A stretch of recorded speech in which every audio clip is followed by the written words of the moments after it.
안녕하세요. 40대 초반의 돌싱남입니다. 저는 특별한 여자친구가 있습니다. 친구에게도 말 못할 비밀스러운 연애를 하고 있습니다. 자랑하고 싶어서 이렇게 사연을 보냅니다. 저는 20대 후반에 결혼을 하고 30대 초반에 이혼을 했습니다. 전처와는 장기간 연애를 했고 그래서 결혼 생활이 순탄할 줄 알았습니다. 하지만 연애는 상상이었고 결혼은 현실이었습니다. 연애 때는 몰랐던 것들이 결혼 생활하면서 하나 둘씩 보이고 아무것도 아닌 거에 부딪히기 시작했습니다. 용변 후 변기 뚜껑 처리 문제 치약자는 문제 등 매사에 트러블이 많았습니다. 물론 부부끼리는 조금씩 양보를 하면서 고쳐야 하는 게 맞다고 생각합니다. 하지만 전처는 항상 본인 위주로 해주기를 바랐습니다. 게다가 고부간의 갈등 이런저런 갈등으로 인해서 둘 사이는 점점 안 좋아졌고 나중에 전처는 바람까지 피우다가 들켰습니다. 어차피 결혼 유지기간도 얼마 되지 않았고 돈도 그렇게 많이 없었기 때문에 협의 이혼을 하려고 했습니다. 하지만 전처는 한 푼이라도 더 받아내려고 소송을 걸었고 그것 때문에 2년에 가까운 시간을 정말 힘들게 보냈습니다. 그래서 결혼에 대해서 정말 부정적인 생각이 되었고 지금도 평생 다시는 결혼을 하지 않을 생각입니다. 이혼을 하고 처음에는 여자를 만나는 것도 싫었습니다. 그렇게 오랜 기간 사귄 전처랑도 트러블이 잦았던 것에 대한 스트레스도 있었고 전처와 오랜 기간 사귀면서 다른 여자를 만나지 않다 보니 처음부터 다시 시작해야 하는 것에 대한 두려움도 있었습니다. 처음에는 정말 몇 년 만에 혼자라는 게 좋아서 혼자 하고 싶었던 걸 다 하면서 시간을 보냈습니다. 여자 생각이 날 때는 혼자서 위로를 하거나 돈으로 여자를 안았습니다. 하지만 어느 순간부터 그런 삶의 현타가 왔고 연애는 해야겠다고 생각했습니다. 제 나이가 아직 젊어서 풀지 못하다 보니 스트레스가 쌓여만 갔습니다. 요즘은 어플이 정말 잘 되어 있습니다. 특히 저처럼 이혼 남녀들이 많은 어플이 있는데 그곳에 가입을 했습니다. 대부분의 어플이 그렇듯 남자는 돈을 내야 하는 시스템이었는데 어차피 혼자 살다 보니 돈을 쓸 때도 많이 없어서 현금 결제를 했습니다. 이 어플이 좋은 게 사진도 있고 각자가 원하는 상대방의 조건, 성격, 지역 등이 나와 있었습니다. 처음에 며칠간 매치되는 여성들은 얼굴이 정말 아니거나 얼굴이 괜찮은 분들은 기독교 흡연을 하는 여성들이었습니다. 그냥 자연스러운 만남을 해야 하나 하고 생각하던 차에 괜찮은 여성분이 보였습니다. 슈퍼 오케이라는 돈이 많이 드는 시스템을 사용해서 쪽지를 보냈고 다행히 여성분이 수락을 해서 연결이 되었습니다. 며칠간 연락을 주고받다 시간을 정해서 만났습니다. 사진에는 정말 예쁘게 보였었습니다. 단아한 얼굴에 조신해 보이는 모습이었습니다. 어플 보정을 어느 정도 감안하기는 했지만 직접 만나보고 많이 실망하기는 했습니다. 사진이랑 너무나도 달랐습니다. 대화를 나눠보는데 대화 자체는 나쁘지 않았습니다. 그렇게 마음에 들지는 않았지만 애프터를 했고 그렇게 사귀기로 했습니다. 같이 데이트도 하고 여행도 하고 안기도 하면서 즐거운 나날을 보냈습니다. 하지만 석연치 않게 사귀다 보니 그 만남은 결국 오래 가지가 않더라고요. 그러던 중 일이 벌어지고 말았던 거죠. 저에게는 친한 친구가 집 근처에 살고 있었습니다. 그래서 자주 그 친구랑 술도 먹고 그 친구네 놀러 가기도 했습니다.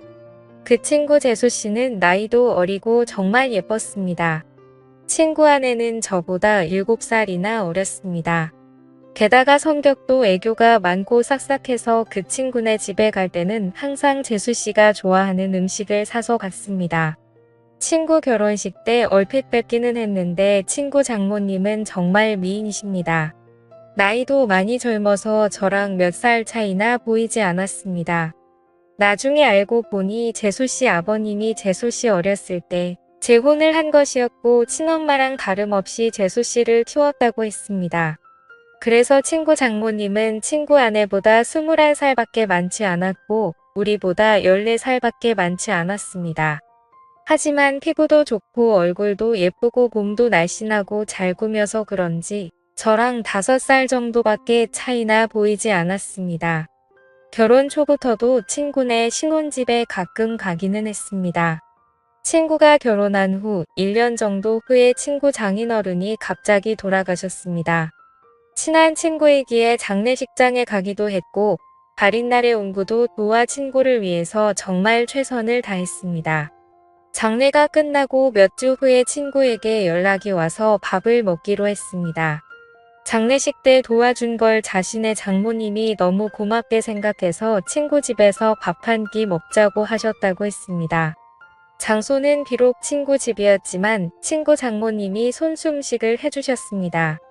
나이는 저보다 그렇게 많지는 않지만 그래도 오랜 기간 주부로 지내셔서 그런지 정말 음식 솜씨가 뛰어나셨습니다. 결혼식 때 잠깐 뵙고 장례식장에서 초췌한 모습만 봤는데 그날 친구 장모님을 보니 정말 뛰어난 외모를 가지고 있으셨습니다. 친구 아내도 예뻤지만 친구 장모님이 정말 아름다우셨습니다. 사위 친구니 저를 사위처럼 대해 주시기는 했지만 저는 약간 여자로 느껴지기도 했습니다. 친구는 예쁜 아내도 있고 젊고 아름다운 장모님도 있다는 게 부러웠습니다. 그렇게 좋은 시간을 가지고 몇 년 지났을 때였습니다. 친구는 그 사이 아들을 낳았는데 아들이 둘이 지나자 재수씨가 복직을 해야 해서 장모님이 집에 와서 봐주신다 했습니다. 친구 아들이 너무 어릴 때는 한 번도 찾아가지 못했지만 돌잔치를 기점으로 친구도 시간이 많아져서 종종 밖에서 보기도 했고 2차로 친구네 집에 가기도 했습니다. 물론 아이가 아직 어리니 조심스럽기는 했는데 재수씨도 저를 좋게 보고 있었고 친구 장모님도 저를 좋게 보고 있었습니다. 항상 갈 때는 재수씨와 장모님이 좋아하시는 음식도 사가지고 가거나 배달을 시켜주었고 아직 어리지만 조카 용돈이나 선물도 가지고 갔기 때문에 너무나도 환대해졌습니다. 처음에는 아무래도 사위 친구다 보니 어색한지 장모님은 방에 들어가셨습니다. 하지만 시간이 지나자 같이 술 한 잔씩 하기 시작했습니다. 장모님도 술을 좋아하시는데 손자 때문에 많이는 안 드셨지만 그래도 맥주 몇 잔씩 드시며 좋아하셨습니다. 그러면서 제 결혼 생활이나 연애에 대해서도 물어보시며 혼자 사는 것에 대해 진심으로 걱정을 해주셨습니다. 어느 순간 친구를 통해서 반찬도 보내주시고 더 자주 초대해 주셔서 저녁을 대접해 주기도 했습니다. 그럴수록 친구 장모님이 너무나도 괜찮아 보였고 얼굴을 자주 봐서 그런지 정이 들기 시작했습니다. 여자친구와 트러블이 많고 스트레스를 받을 때 장모님은 너그럽고 인자한 성격으로 저의 스트레스를 보듬어 주셨고 그럴수록 점점 친구 장모님이 좋아지기 시작했습니다. 집이라서 편하게 입고 화장도 많이 하지 않은 얼굴이었지만 그래도 너무 예뻐 보였습니다. 여자친구 외모와는 비교가 되었습니다. 그럴수록 틈만 나면 친구에게 연락해서 친구네 집에 놀러갔고 그러다 보니 더 자주 보면서 친해지게 되었습니다. 여자친구와는 결국에는 헤어졌습니다.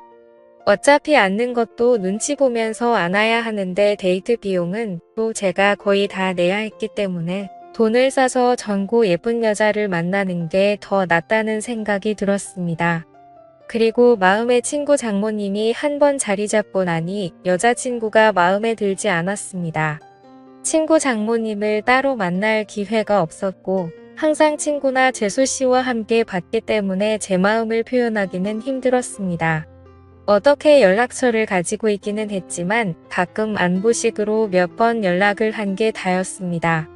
그러다 어느 날 기회가 왔습니다. 친구가 아내와 아들을 데리고 며칠 해외여행을 간다고 했습니다. 장모님에게도 같이 가자고 했지만 새 식구 오붓하게 다녀오라며 자신은 좀 쉬기도 하고 친구들도 만날 거라고 했다 했습니다. 저는 그게 기회라고 생각해서 따로 친구 장모님을 만나기로 했습니다. 친구가 여행을 간다고 한 날 연락을 했습니다. 친구 여행 가서 혼자 계시느라 심심하지 않으시냐? 그동안 저에게 대접을 잘 해주셔서 한번 대접을 하고 싶다고 했습니다. 장모님은 스케줄이 좀 있다고 하셨고 스케줄 없는 날에 그런 맛있는 거 사달라고 하셨습니다. 친구 장모님이 먹고 싶다는 메뉴를 검색해서 일부러 차로 몇십 분 가야 하는 괜찮은 맛집을 알아봤습니다. 장모님도 좋다고 하셨고 제가 차를 몰아 장모님을 태우러 친구네 집으로 갔습니다. 그동안 친구 집에서 편한 모습만 봤었는데 외출을 한다고 꾸민 장모님을 보니 정말 아름다웠습니다. 누가 보면 정말 40대인 줄 알 정도였습니다. 물론 저를 사위 친구로 생각하시고 편하게 나오신 거였지만 저는 꾸민 그녀를 보자 첫 데이트 마냥 심장이 쿵쾅거렸습니다. 우리는 드라이브도 하고 남한강이 보이는 분위기 좋은 곳에서 맛있는 밥도 먹었습니다. 조금이라도 그녀와 더 있고 싶어서 뷰가 좋은 카페에 가서 이야기도 많이 했습니다. 장모님은 이제 손주도 컸고 어린이집 등 하원은 친구나 재수씨도 할 수 있으니 이제 슬슬 친구네와는 따로 살 생각이라고 했습니다. 친구 부부에게도 얘기를 했는데 아직은 같이 살기를 원한다며 아마 혼자 지낼 자신이 걱정돼서 그런 것 같다고 했습니다. 장모님이 친구네 집에 계속 있으면 솔직히 저에게는 전혀 기회가 없기 때문에 저는 맞장구 쳐주는 것처럼 이제 장모님도 따로 사시면서 장모님 인생을 즐기라고 말했습니다. 장모님도 저랑 얘기가 통한다며 좋아했습니다. 장모님을 친구네 집에 바래다 주고 헤어지기가 아쉬워서 술 한잔 하자고 했습니다. 하지만 장모님은 다음날 아침부터 친구들과 스케줄이 있다며 거절하셨습니다. 며칠 안 남은 친구네 여행 기간에 시간 되실 때 있냐고 물어봤지만 간만에 혼자 있는 기간이라 스케줄을 다 잡아놨다며 친구 부부가 여행 끝나고 돌아오면 집으로 한번 와서 함께 마시라고 했습니다. 저는 너무나도 아쉬웠지만 계속들이 되면 거부감이 들까 봐 쿨한 척 그녀를 돌려보냈습니다. 집으로 들어오니 너무나도 아쉬움이 남았고 장모님을 생각하며 스스로 위로를 했습니다. 그 후로 몇 개월 친구네 집에 몇 번 갔고 친구 장모님을 보면서 애틋한 감정은 점점 부풀어 올랐습니다. 그러던 어느 날 친구네 집에 갔을 때 장모님이 보이지 않으셨고 친구는 며칠 전부터 따로 나가서 사신다고 했습니다. 그 얘기를 듣고 몇 날 며칠을 고민하다가 장모님께 메시지를 보냈습니다. 나가 사신다는 얘기 들었다며 괜찮으시냐고 안부를 물어봤고 장모님은 손주가 눈앞에 아른거리지만 시간적 여유도 있고 육체적으로도 편하다고 했습니다. 이런저런 얘기를 하다가 시간 될 때 같이 식사하자고 했고 그 후로 연락을 더 주고받다가 결국 만나게 되었습니다. 몇 주 만에 만나는 그녀는 정말 아름다웠습니다. 첫 데이트 때보다 더 아름답게 입고 왔고 그 모습에 눈에서 하트가 뿅뿅하는 걸 느낄 수 있었습니다. 우리는 소고기 집에 가서 한우를 먹으며 술을 한잔 했습니다. 그녀는 다음날 스케줄이 없다며 오랜만에 술을 실컷 마시고 싶다고 했습니다. 고기며 분위기며 모든 게 다 좋으니 술은 술술 들어갔고 장모님도 저도 술에 좀 취했습니다. 장모님은 은근히 제 마음을 알고 있다는 표현을 하면서도 자신이 나이도 있고 관계가 친구 장모님이니 그런 생각은 접으라는 식으로 말했습니다. 그 소리에 처음에는 당황하기도 하고 부끄럽기도 했지만 나이가 뭐가 중요하고 그리고 비밀로 하면 관계가 뭐가 중요냐며 제 마음을 고백했습니다. 어차피 이렇게 끝이 날 거면 제 마음이라도 고백해야 한다고 생각했습니다. 그녀는 제가 술이 좀 과했다며 일어서자 했고 그렇게 그녀를 택시에 태워 돌려보내고 가슴이 너무 아파서 눈물이 났습니다. 이혼 후 정말 좋아하는 첫 여자였는데 친구 장모님이라는 이유 때문에 만날 수 없다는 생각에 가슴이 먹먹했습니다. 친구 장모님이 아니었다면 만남조차 없었을 수도 있겠지만 그런 핑계로 이렇게 까이지 않았을 테니까요. 그렇게 몇 주간 너무 힘든 시간을 보냈습니다. 그러다 술에 취해 그녀에게 연락을 했습니다. 정말 좋아하고 잊으려고 노력해도 잘 안 된다고 한 번만 더 만날 수 있냐고 진심으로 고백했습니다. 며칠간 연락이 없다가 그녀에게서 연락이 왔고 그녀의 집 근처 술집에서 만났습니다. 다시 만난 그녀는 여전히 예쁘고 아름다웠지만 표정은 조금 차가웠습니다. 우리는 한동안 말없이 술만 마셨습니다. 이게 마지막일지도 모른다고 생각하니 너무나도 슬펐고 저는 마지막으로 제 진심을 이야기했습니다. 제 마음을 안 받아줘도 좋고 안 받아준다면 다시는 연락하지 않겠다고 했습니다. 하지만 그녀를 진심으로 좋아하고 사랑한다고 했습니다. 진심 어린 제 말이 통했는지 그녀는 조금씩 미소를 보이기 시작했습니다. 시킨 술 안주도 다 떨어져서 자리에서 일어나자고 말했더니 그녀는 장소를 옮겨서 맥주 한 잔 더 하자고 했습니다. 저는 그 자리가 마지막 자리일 줄 알았는데 그녀의 반응이 놀랍기도 하고 좋기도 했습니다. 맥주집으로 자리를 옮겼는데 이전 술집에서와는 다른 그녀의 표정과 몸짓이었습니다. 말은 안 했지만 그녀도 저에게 호감이 있는 것처럼 보였고 그녀는 저에게 호의적이었습니다. 우리는 맥주를 셀 수 없이 마셔댔고 정말 술이 많이 취했습니다. 중간중간 기억이 나지 않지만 정신을 차렸을 때 우리는 그녀의 집에서 술을 더 마시게 되었고 그렇게 그날 이후 우리의 연애가 시작되었습니다. 그녀와 저의 나이 차이는 크게 많이 나지 않아서 전혀 문제될 게 없었고 비밀만 잘 지키며 사랑한다면 아무런 문제가 없을 것 같습니다. 저도 그녀도 서로에게 푹 빠져 있고 이렇게 오랫동안 함께 사랑하고 싶습니다. 어떻게 보면 남들이 손가락질할 관계이지만 저도 혼자이고 그녀도 혼자인데 남들 시선으로는 문제가 되는 현실이 너무나도 안타깝습니다. 이 채널을 가끔 보는데 여기에는 저보다 훨씬 더 현명하신 인생 선배님들이 많으신 걸로 보입니다.